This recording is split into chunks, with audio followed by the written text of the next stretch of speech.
Le trophée BPE, c'est d'abord l'invitation au voyage entre Belle-Île-en-Mer et Marie-Galante en Guadeloupe pour 27 marins chevronnés, prêts à en découdre sur des Figaro Beneteau. Une transatlantique qui doit avant tout son existence à une chanson de Laurent Voulzy, un refrain comme un trait d'union entre deux vies, deux rives, deux amours.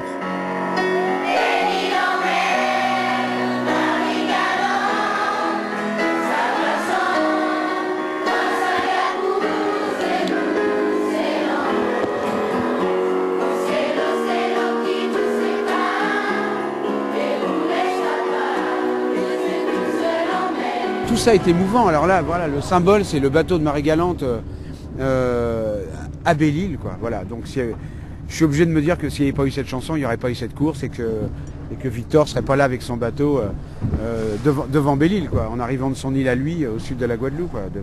Donc, pour moi, c'est émouvant. Hein. Tout ce qui se passe là, c'est quand même assez extraordinaire. Je dirais que les 10 premières années, après la création de la chanson, quand on téléphonait à quelqu'un et puis ils nous demandaient d'où est-ce que vous êtes, on disait on est à Belle-Île. Ah, Belle-Île, Belle-Île-en-Mer, Marie-Galante, c'était invariable, les gens vous sortaient ça.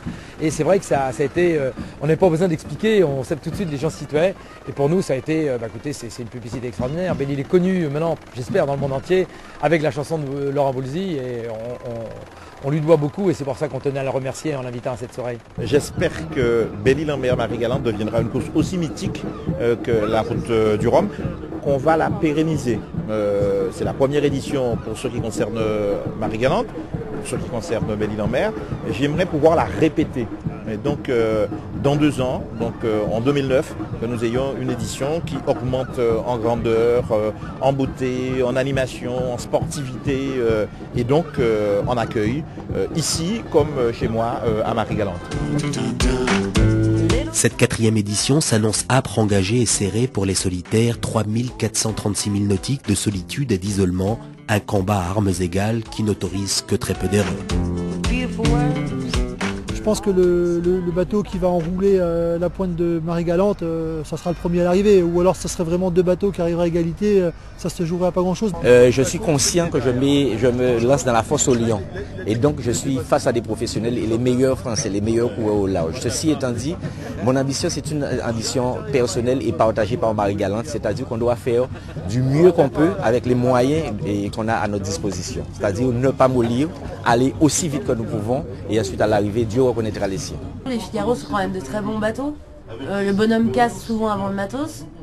Et il n'y a pas de réglage moyen. Si on est dans un réglage moyen, on n'est pas au max de la vitesse.